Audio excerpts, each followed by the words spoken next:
Welcome back to another episode of the I Try to Be Straight podcast with Susie and Nate and Henry.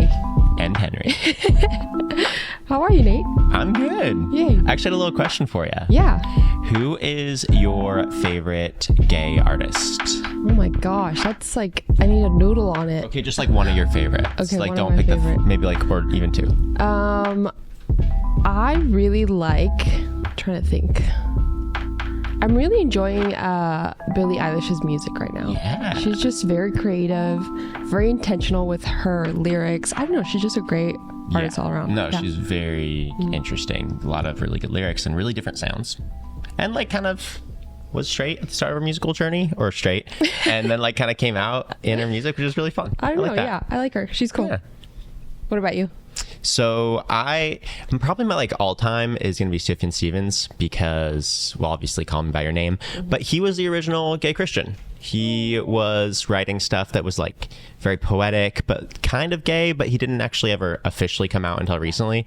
And his stuff was just really beautiful and artistic and subtle and still so deep. I think he recently came out officially when his partner passed, and that was, I think I've talked about this before. Yeah. And then another one, the newer one, Ryan Beatty. Yeah. He is so good. Really, yeah. I love him. He's also like super cute, but really cool vibes and sounds. And we should go to his concert. Oh yeah, with let's do it. Maggie Rogers, and I'm we're thinking so about doing down. that. Oh my gosh. Come see him and her in San Francisco with us.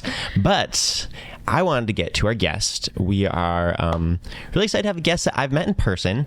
Her name is Kristen, and she runs a program that is all about bringing different people together into a room and having them all share their hearts and share their stories, and with no agenda, no plan to change anybody's mind, but just to listen to each other. And so I went to this program a couple weeks ago and got to meet people, some that were affirming like me, side B, which means they're celibate, some just Christians that are trying to understand gay people better, some that like weren't pro like affirming theology but just wanted to know more about us, and people from all different walks. And we just spent a couple weeks like 3 days together, and I really felt like I got so much out of it and got to hear people's stories.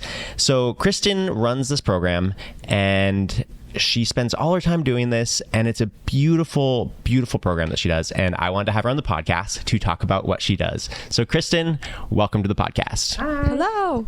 We want to talk about what got you into running this program, because it's a pretty cool story that got you actually starting to do this. So the program that I run is called Oriented to Love, and it's for a faith-based organization called Christians for Social Action, where I started working in 1998. And at the time I was editor of the organizational magazine that came out 6 times a year and was all about different social justice issues, basically about a holistic faith. And one day, after quite a few years of running the magazine, my boss came to me and said, I'd like you to put this article in the next issue. And it was an article about why our organization was against gay marriage. Oh. And there was nothing shocking in there for me theologically. That's how I had grown up. I had never been asked or forced to think about my theology around queer relationships, because as far as I knew, all my kids were straight. I had one queer friend, gay friend from Wheaton College where I graduated, and I hardly ever saw her. So I really didn't have an ongoing relationship. But it just didn't sit right with me to put this article in the magazine, which I had a very kind of maternal feeling about this magazine. I felt it was a labor of love 6 times a year, and it just didn't sit right with me. And so I told him, I said, there's no news in this, evangelical organization comes out against gay marriage. They didn't feel like there was news value. And I said, but mostly we're a bunch of straight people on our staff telling queer people how they should live. And so I said at a staff meeting, just an offhand comment, I said, at the very least, we should convene some sort of a dialogue to get to know the people we're talking about. Yeah. And in my memory, everybody just sort of cocked their heads and were like, oh, they could see that. Like we wouldn't, a room full of men shouldn't make decisions for women. A room full of white people shouldn't make decisions for black people. It was just kind of a no-brainer comment that we already functioned under that kind of assumption in our organization. And then my boss, at least the way I remember it, just sort of with a little wave of his hand said, put something like that together. And I was like, well, I have a full-time job. I have 3 kids at home. I don't know. And he said, take your time. Wow. And I just started getting intrigued by this idea. What would it look like? What would it take? What does it require to create a space that's safe enough for people to bring their hard questions? Because the one thing I knew is that I assumed there were so many misunderstandings because people didn't really ask those hard questions. They didn't sit with their theological or sexual or gender other. So anyway, that was the beginning of it. And so I did. I took a year to put the first one together. And afterwards, I thought, wow, that was really powerful. People behave differently when trust is built. And I was like, okay, that was cool. And then about a year and a half later, my colleague said to me, you should write a guide on how to put on those weekends. And I said, I've done one. I'm not going to write a guide. I don't know. And she said, well, why don't you do it again to see if it's reproducible? And so I thought, oh, okay, I will. And I did. And the same things happened. Wow. And I found it so encouraging to see that I always thought I loved people. I've always loved people, but I found them a little unpredictable. And that taught me that if you put certain guardrails in place, if you extend radical hospitality to people and you reassure them that their voices are not only valuable, but needed, desired, that some of the same impacts happened every time. Deep bonding, trust, increased courage for vulnerability. And so after that one, I was hooked and I said, I got to get out of my editorial job. I want to do this full time. Wow. So how many groups now have you ran? So there have been 36 groups. 3 of those I did not facilitate because we also have a BIPOC only option that we started a number of years ago in 2020. Awesome. So we have a person of color facilitate those. But I guess I've done 33 now. And how many people have gone through? Well, it's about 12 people per group. Okay. So what's 12 times 36? I thought you said you had like 490 in your thing. So that's probably the math. Yeah, close to 500. Somewhere around there. Yeah. Wow, that's amazing. Yeah. So 500 people have experienced this once in a lifetime, what sounds like a weekend where they are able to sit with people with no agendas, right? No agenda to change anybody's heart or mind, just there to listen. Yeah. That's insane. And the way you set that up, like you were saying, the environment you set that up in, the work you put into saying, hey, we're not here to teach anybody anything. We're just here to listen to each other's stories. We're not here to, with any big agenda. That made such a difference in the mentality. And we were chatting with each other a little bit before, but I think the way you took away all of the tension and the fear, I think a lot of people will go into a situation like this with so much fear that they're going to be taken wrong or hurt somebody or be hurt. And what you did to just ease that tension and bring everybody to a place of peace and desire for understanding was beautiful. I was so in awe of the heart you had. It was so real. Well, thank you, Nate. But I can't take credit for the peace. That's the Holy Spirit. I think that, and I also want to say something about the tension. So the thing I say is we're not coming together in spite of our differences. We're coming together because of our differences. So the tension remains, I think. But I think what people are surprised about is that you can feel love and feel relaxed around people that you disagree with. So the tensions, I actually in some ways try to highlight them a little bit because that's what we're there to do.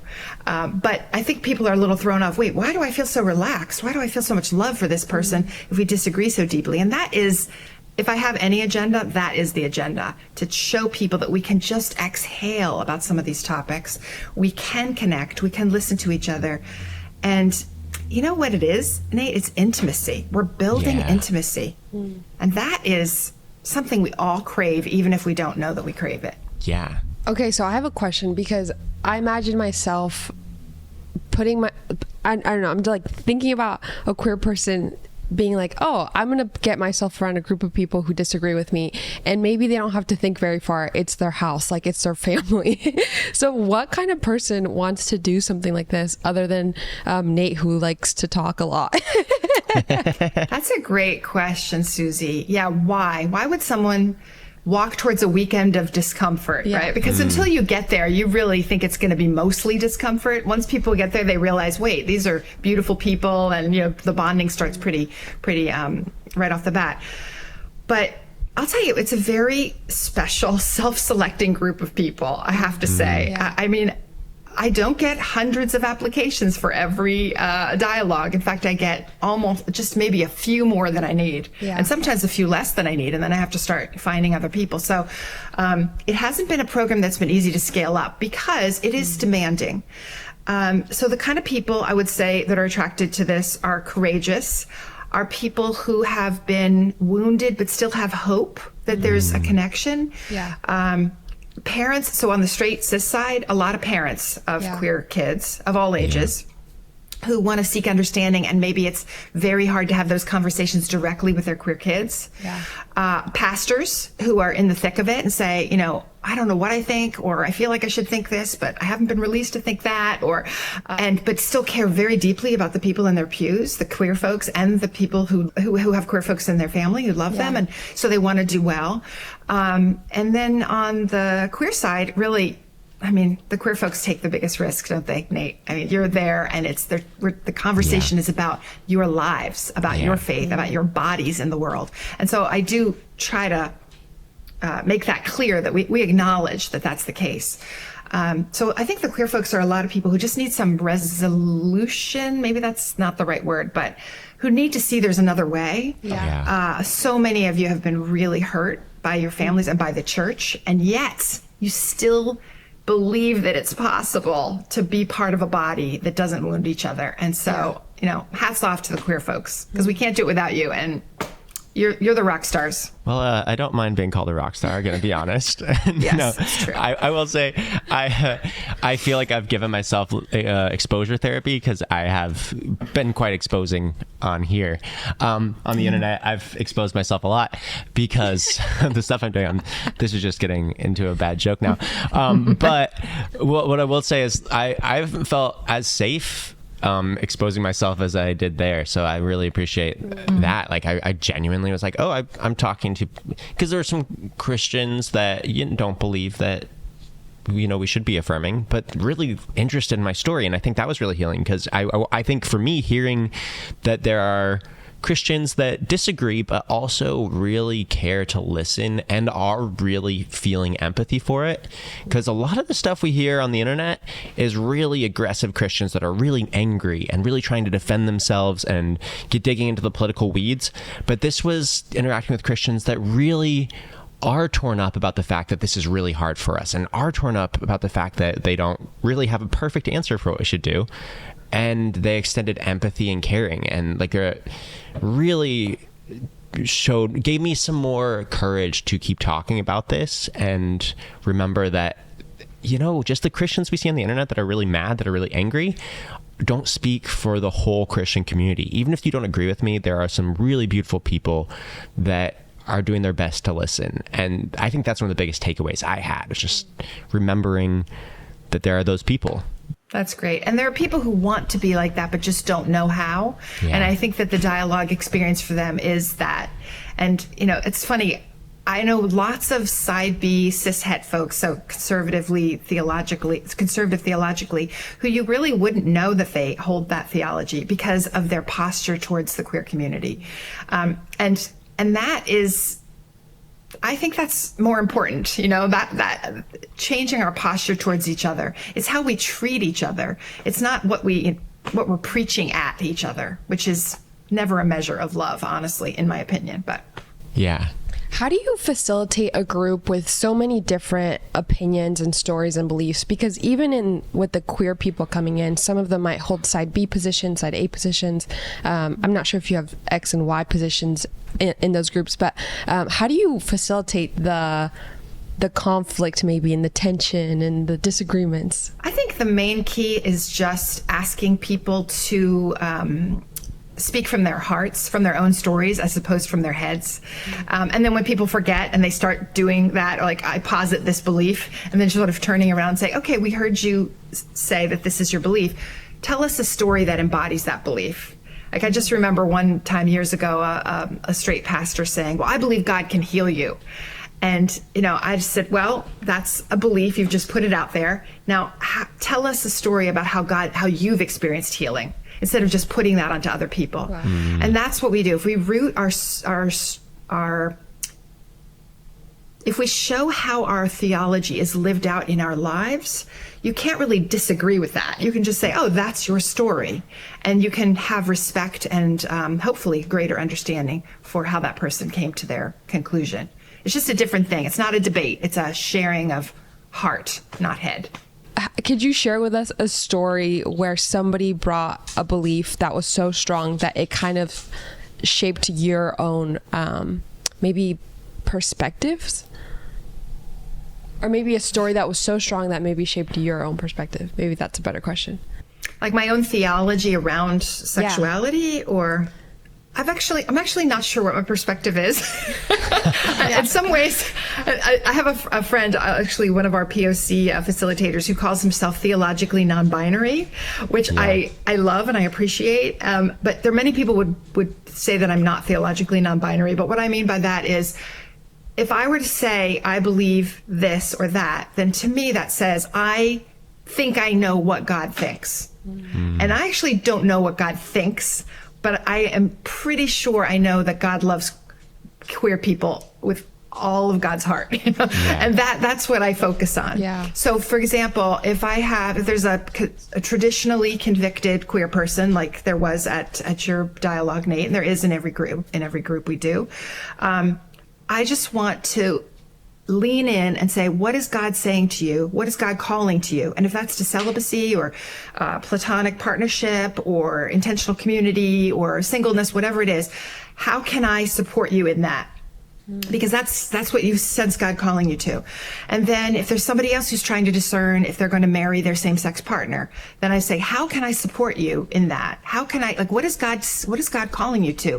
What does following Jesus look like in that path? Because both of those paths are going to be sacrificial in my observation. So what have I heard from people that has impacted me? I think I would describe that as I have seen queer folks on both ends of the theological understanding move towards their convictions with such deep thoughtfulness and faith and prayer, and not a little sweat. I remember one gay woman saying, God dragged me kicking and screaming to the altar where I married my wife, one woman. And I was like, wow, tell me about that story. And she said, yes, I was traditionally convicted and God led me this way. I mean, who am I to disagree with that, with her conclusion? And she's, such a thoughtful way. Or people who have come the other way, said, I was hoping to date, but God called me to celibacy. And this is what I just find that fascinating, that the Holy Spirit seems to call people on different paths. And I want to be in that sweet spot with them where they're wrestling with what the Spirit is calling to them to do and be. And I want to support that. So I don't know what that makes me theologically, but I'm for you all. Okay. It's just so interesting because I guess my question is, have you always been that way to be able to hold nuance in some gray area? Because I have come across a lot of people who they want to have more answers than they do questions. And so I'm curious, is there another experience in your life that led you to kind of be in this like sweet spot, or has this work just has been part of that? Oh, I love that question so much, Susie, because I spent a lot of time thinking about this. I think I've always been a curious person. I've always loved asking questions, but I'm also an incredibly judgmental person. And I really, truly, and I look back in my life, and I think there were so many times where I just thought, well, why can't that person be like me? Or this is the way it is, or this is the way it looks to me, and so this is the answer. And honestly, it was having children and being married. that was my crucible that really reduced me and brought me to my knees, because so much pain in family life. And when you're in the middle of it, you absolutely hate it and you cry out to God, and why is this so hard? Why is this so painful? But God really used that to show me that I don't have very many answers, that my children are made very differently from me. I mean, right now, my kids are they're 23, 28, and 31. But now we have all this language like temperament, Enneagram stuff. I didn't know any of that back then. So I just thought, well, these kids should be like me, because that's the way. I mean, when I think back, I think like that was pretty foolish. It's not like we're talking 100 years ago. We're talking 20 to 30 years ago. But so anyway, so that happened. my family life helped me, like broke me down a lot. But then honestly, it was the queer folks who shared their journeys with me, and all the things that I thought I knew got thrown out the window. And so part of that is just the natural process of aging. If you stay open and humble enough to learn those things from life. And part of it, and I think a huge part, is because of what queer folks have taught me. So you're my number one teachers, you and my terrible teenagers who are now much better adults. Yeah, it usually happens. Well, I think having a mom with very open and a real desire to learn is really gonna help kids grow up and think openly and grow really well. So I'm sure that's partially due to your great parenting. Actually, getting back to something you said earlier, so that first group you did, you talked about how the results were both surprising and really positive, and then that kept you going into it. What were those results that you had with that first group where you're like, okay, this was really good, this is something we should keep doing? The depth of connection that people found, I would say, especially that contrasted with the height of the anxiety that people come into the room on the first night, and then the depth of connection on the back end. So I was like, ooh, something happened here. I think the other really important thing is the normalization, or I want to say democratization, but maybe that's not the right word, of pain in people's sexual and gender journeys. I think maybe you glimpsed it, Nate, but the straight people are also pretty confused about their sexuality, about their sexual journey, about what it looks like to live a faithful sexuality. And I think a lot of times the queer folks are like, oh my gosh, you guys, you look like Facebook pictures, in life, but actually you're just as confused and hurt and wounded and have as much shame as I do. It's just that your version has been accepted in the church and mine hasn't. So I honestly feel like that's a really important thing for us to sort of get to level ground, because when you start being vulnerable about your story, you see that everybody's struggling. But the cool thing is, another thing that's revealed is that the queer folks, you've been forced to deal with that shame. You've been forced to deal with it, often in kind of public ways. And you've done a deeper work than a lot of the straight cis folks have ever been required to do, because we take our gender and our sexuality, our sexual orientation for granted because it's supported by the community. So you all have done deeper work because you've been forced to, and we can receive gifts from that. We could start to see you as, wow, you guys are wise guides in so many ways. So that's a couple of things that I think came out after that first one. You've been doing this for, I don't know, like 15 years, give or take? 13. I think 13. Yeah. And you've done 36 groups. I was part of group 36. The results were so profound that you've been doing this for years, and now I understand why. I think I talked to you at the end. I'm like, so do you have a way to get this like on YouTube or something? Like, so much good stuff. Of course, like I'm thinking marketing because that's kind of my brain. I'm in marketing, but like this is so useful. Why can't we put this on the internet? But it just wouldn't be the same. This has to be intimate and small. And I'm like, oh my gosh, this is so profound and beautiful. And I just wish more people could have this experience. But the very nature of the experience is feeling safe enough to expose yourself to someone that you think would probably hate you if you did. And then seeing what it's like when that humanity comes into contact with each other and seeing how much we're similar. I think politics, all these things in the world right now are encouraging us to see each other as the other, as someone else, as someone different, someone that wouldn't understand me in my heart.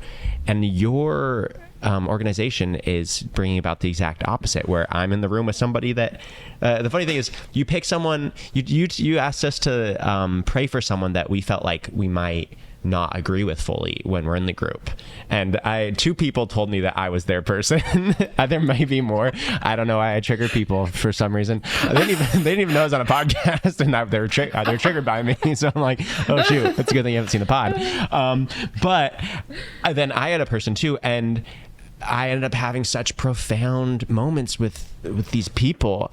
And we just found out that we loved each other. One of the people that said, and she'd be fine. I think I want to have her on the podcast sometime. Someone that was side B said that I triggered her, but we met at the airport. And I was like, oh, this is like just another queer friend. We were talking like besties. And I hadn't remembered that she was actually side B. And I'm like, when we got in the group, I'm like, oh, we're already buddies. I'm like, oh, she is, and she's pursuing celibacy. It's like, wow, it's so interesting because we had so much in common still, and she has such an open mind, and so it was so encouraging of affirming people, even though that's not her choice for herself. Those little moments like that blew my mind and just made me remember, like, we are in this country, we are all way more similar than we'd like to admit, and there's so many benefits for so many people to divide us and separate us. And you have taken so much of your time to pull these people together and give these moments, even if it can only be 11 or 12 at a time. You've decided it's worth it. And that is so beautiful to me. Oh, I'm so lucky to do this work, honestly, Nate.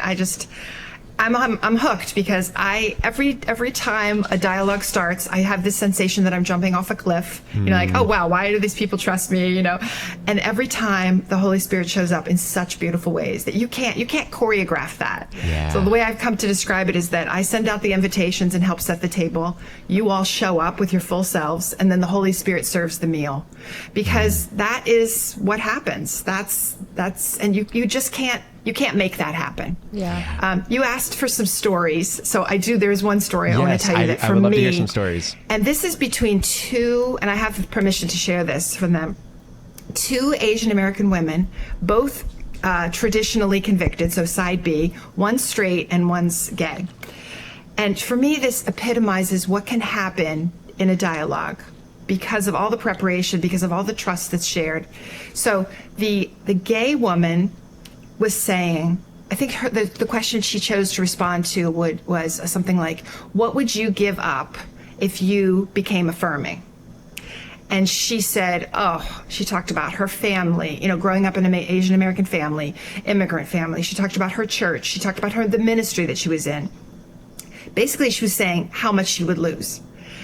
And this other Asian American woman leans forward, also shares the same convictions, straight woman, but she says to her, what would it look like for you to explore an affirming theology apart from fear?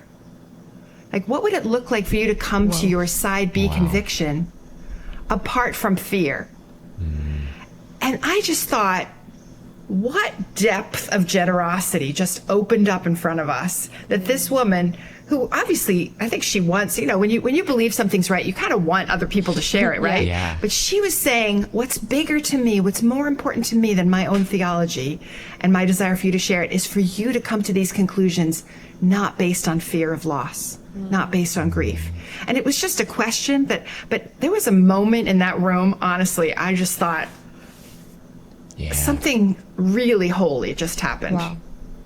I can't explain that apart from the Holy Spirit's presence. How can people bring that intimacy and that depth that you're talking about to their everyday lives? Because it sounds like this is a group that is very especially curated and prayed over, and I know Nate had homework leading up to it to be, thoughtful, ready, prepared. But how can people bring that experience into their own everyday lives? Wow, Susie. I mean, intimacy is a practice. I mean, trust, boundaries, all of those things, how we care for ourselves, how we relate to other people. It is a lifelong practice. I'm 62 this month, and I am always learning and growing and always failing and rupture, repair. It's a lifelong project. But I think when we're really grounded in God, in our belovedness, when we really know who we are and that we're beloved, and that's a spiritual journey, obviously, right? Then we can take risks. We can offer our true selves with people who have shown themselves to be worthy of that trust. I'm not talking about, throwing your pearls before swine. Jesus warned against that, right? But we watch the people around us, and we know who has responded in trustworthy ways before, and just showing a little bit more. And this is something I've had to practice even inside my marriage, which, like, what's more intimate than marriage? But it's really even over the last 10 years that I have risked saying, I feel really mortified about this. I feel really embarrassed that I want this other thing. But I've had to learn to take those risks. And then my husband, to his credit, has been able to say, I hear you, I see you, those are beautiful desires, whatever they are. But it takes courage. And so intimacy is built on courage. Intimacy is built on repair after rupture, because rupture is inevitable in every relationship. If we don't have conflict in a relationship, it's not a friendship, it's an acquaintanceship. Right? I have never had conflict with my mail delivery person, right? I don't care what my mail delivery person thinks about me, but I have regular daily conflict with my husband, with my best friend. So taking those little risks and trusting that they'll catch you and they'll accept you. And if they don't, then dealing with that rupture. And of course, people who abuse us, we can't stay in those relationships. Right. So. Could you be our marriage therapist, please? Yeah, actually, we're having some spouts. I think she just judges me too much, and she doesn't see like the special things about me like she should. Okay, well, that's not entirely accurate. No, she does. She's so sweet. No, she's actually magical. I feel like I'm the problem. I feel like most of the time I'm the problem. Too much. I'm curious, Kristen, what is a trait that Nate brought to the group this last round? Talk about me some more. Oh my gosh. And make it negative. Oh, wow. Nate was such a gift. He was such a gift. I think, the first thing that comes to mind is courage. I really felt like Nate brought I should talk to you, Nate, that you brought your yearning to be seen, your yearning to be understood. You were really, really open. And I remember once or twice, I can't remember specifics, but once or twice where you sort of nuanced things a little bit. Like sometimes people will say something and you're like, I may be misremembering, but I feel like yes and, or yes but, you were willing to hang in there and nuance things. I was really struck by your desire to be known by your parents, to be seen and to stay connected with your parents. I think that's just really a beautiful witness. So those were two things I noticed. And of course, he's just lovely and fun and great energy. Very present person. Yeah, he is. Aww. Did his jokes land well? I laughed. I think so. I took some risks. I made one joke. I'm like, oh my God, why did I say that? And people laughed and was like, thank God. Yeah, humor can be tricky, right? In that room, the risk probably wasn't worth it, but I did it anyways, and it was successful. Well, that's another way of bringing yourself, right, to the table. Bad jokes, yes, that is me, quintessentially, fully myself. In these last 13 years of doing this work, how has it impacted you? I sometimes say that I don't know if I would have much of a faith if it weren't for the queer folks that I've met. I think your ability to hang on to the body of Christ, or to Christ, in spite of the way that the body of Christ has treated you, is so remarkable. It makes me say on a regular basis, wow, Jesus must really be real. Like, Jesus is really real in that person's life, or they would never have clung to him. And not everybody does. I've seen a few alums over the years, queer alums, just say, that's it, like, I'm done. And I totally understand that. But I would say the vast majority of the folks that we've worked with have hung on. And to hang on in spite of how the people who say they follow Jesus have treated them is pretty remarkable. Yeah. So that's a huge impact. Also, I just mentioned, Nate, your desire to know and be known by your parents. We went through some really hard times with our boys where they seemed like they didn't want to know us at all. They seemed to reject us. They seemed to have no respect for, it was just some really hard years. All three of them actually in different ways at different times. And it was not my experience, even though I had some moments with my parents. I hadn't experienced that level of, in some cases, estrangement the desire I see in so many young gay folks to stay connected, to be seen, it really reminded me that even though I was super hurt and feeling rejected, that deep down, my kids really did want to be known and seen by me, and that I had to do a lot of work myself in order to be safe enough for them to turn towards me. So, I mean, that was a huge impact. It really helped me be a better mother. I don't think my parenting was that great when they were in our house. I'm a very different kind of parent now. And one of those things is just accepting my kids where they are instead of me having a plan for them. And I think a lot of you all have experienced that.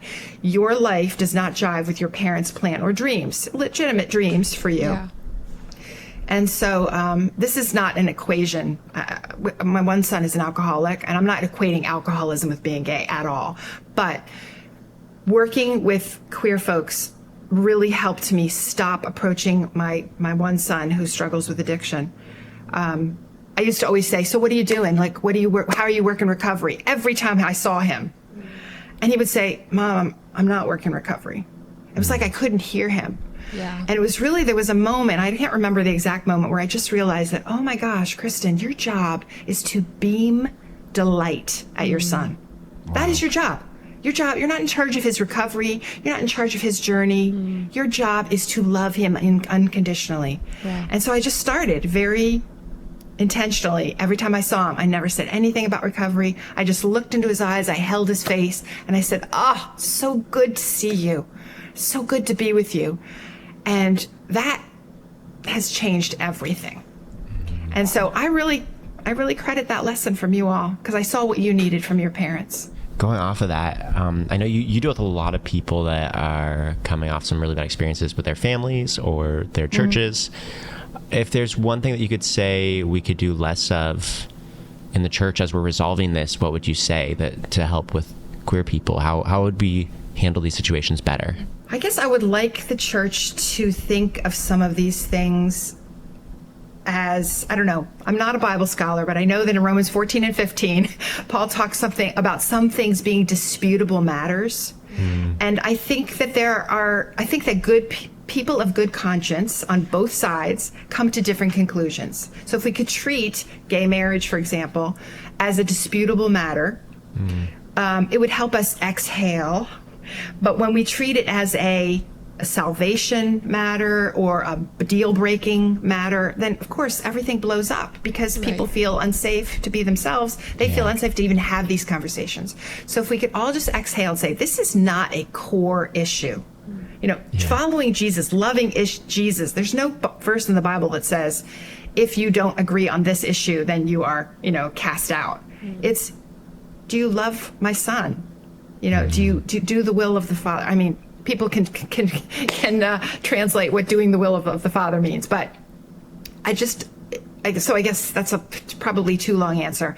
If we could treat it as a disputable matter, recognize that people of good conscience come to different conclusions, and acknowledge that we have something to learn from the people who are on the other side, and that we need each other because of those disagreements. And that we are at a deficit if we banish the people who disagree with us. Wow. All of us are at a deficit. What would you say to someone who is standing there now with the belief that I believe that I am right and this is not a disputable matter? I'm sure we have maybe both sides listening to this. What would you say to those people? I mean, I think most of us do on many issues think that we're right because that's why we're following a certain path. Yeah. I mean, take anything. Take, how we approach money or how we approach hospitality or how we approach the food we eat or how we vote, right? We think we're right. Yeah. But I guess I would just invite people to remember all the time, all the things they've changed their minds about over the years. It's not about changing your mind, but just to remind people of what we might base our humility on. Times we've realized that we were super convicted about, who took my biscuit, and you're sure it was Joe and it turned out to be Sue or whatever, like sometimes we are just so convinced and then experience or reality shows us that we were wrong, or that there's more to it than that. Yeah. I mean, I think of my journey in the pro-life movement. I'm still pro-life, but I see how much nuance is involved. And so now I can say, wow, I'm pro-life with the belief that I think women should have reproductive rights. You know, I mean, those two things are not mutually exclusive. What does it mean to be pro-life? You know, like, so I think if you, I guess I would just encourage people to lean back onto their humility, on their own experiences. And like we say, Nate, for the group, is I encourage everybody to come as learner as opposed to teacher. Because if everybody comes into any conversation as, oh, what can I learn from you? As opposed to, I'm here to teach you, then everybody learns. If everybody comes as learner, everybody learns and everybody teaches. But if everybody comes as teacher, nobody learns. Yeah. Yeah. Just people talking at each other. Man, that's so good. No, I think you popped in, and this group popped in a really important part in my life because as a gay population, like you were saying, we are the crux of this whole debate, and it's our lives that everybody is debating very vehemently about, and we're people, and it's so hard to stay soft and balanced and open and to consider keeping our faith, and when our faith is causing people to tell us some pretty awful things. I think coming and going to this event really helped remind me to stay soft, and I can't thank you enough for that.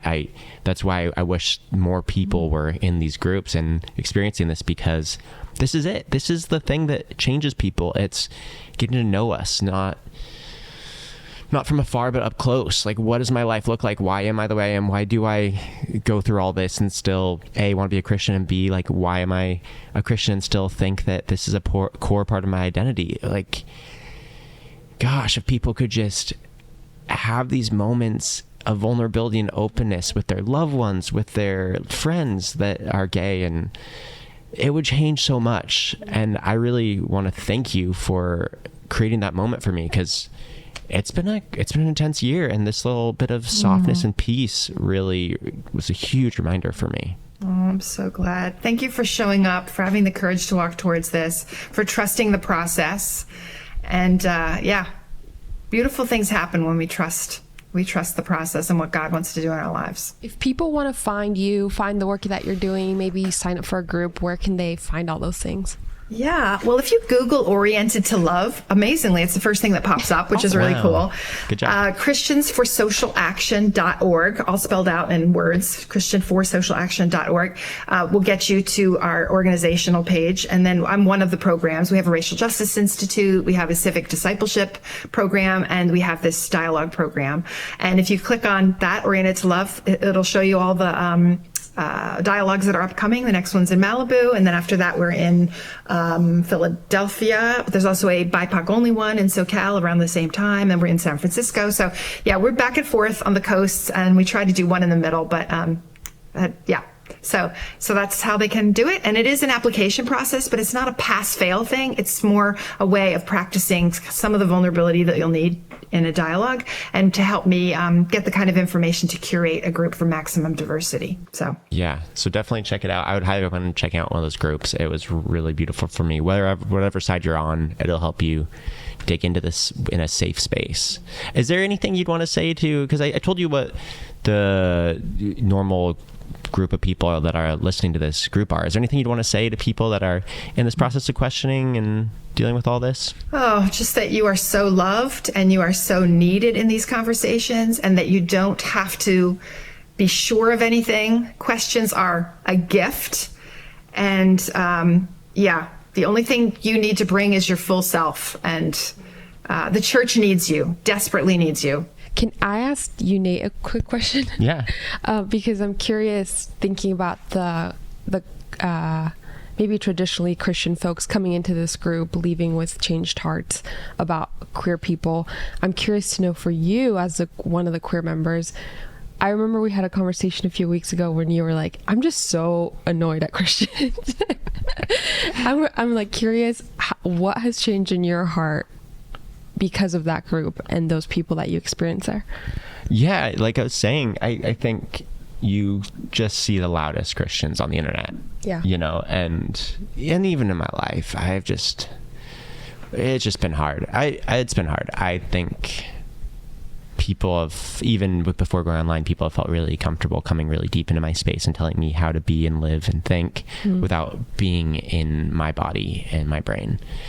And it just feels so frustrating to not be able to really try and be open and be the one that's constantly extending empathy and extending openness and really just saying, no, this is my experience and this is why I feel this way. This is me. This is fully what's going on.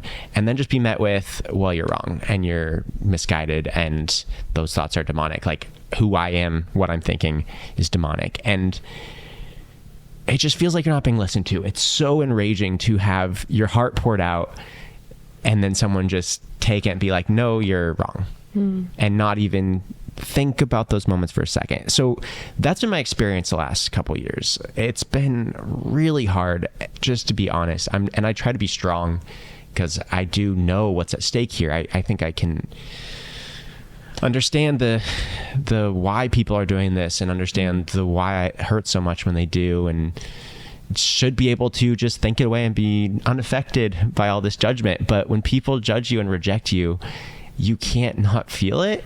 There's no way to not have that connect with your heart. So that's been what I've been going through. Yeah.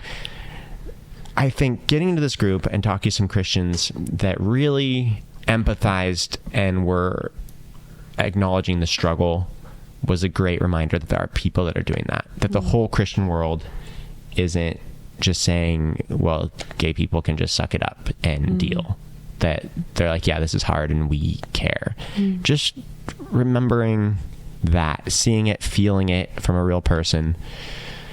It's like, okay, there's hope. Even if it's almost like a feeling of like, for me to feel safe and happy in this country, I need to convince a lot more people that I can exist. And for me to feel safe and happy as a Christian, I need to convince a lot more people that I can exist. And it's like, no, if we had a lot of people that were just willing to listen and be okay with differences and we could still feel safe around each other, I'd be okay. If the Christians in this world were okay to listen, even if they disagreed, and were able to make a real effort to making queer people feel safe, then I'd be okay. And I'm like, okay, I see a little bit of hope for that, even if we don't convince everybody to join our side, because that's obviously wrong of me to want that selfishly.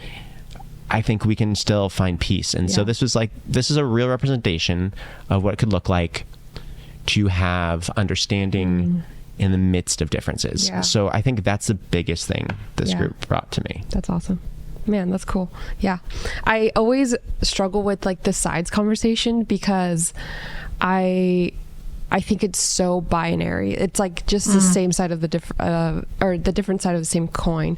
And really practicing living out what it sounds like this group was is kind of living in that weird tension of we might have different opinions on this matter, but we overlap here. And so I personally experienced you coming back with so much hope, and I could tell your posture even towards yourself had changed, and you stopped fighting so hard to prove that you can exist, and you started embracing that even if people don't agree with you, like it doesn't nullify your experience. And I can see the change that happened from that group. And so thank you, Kristen, making my nader better, healing him. Now you're ruining it. I am. I just love you. I'm glad you had this experience. No, it was good. It's a vulnerable thing to be doing on the internet. It's cool. Yeah. Absolutely. Yeah. And Nate, you need to take care of yourself. You know, you need to know when you need to withdraw, and you're not responsible for educating other people.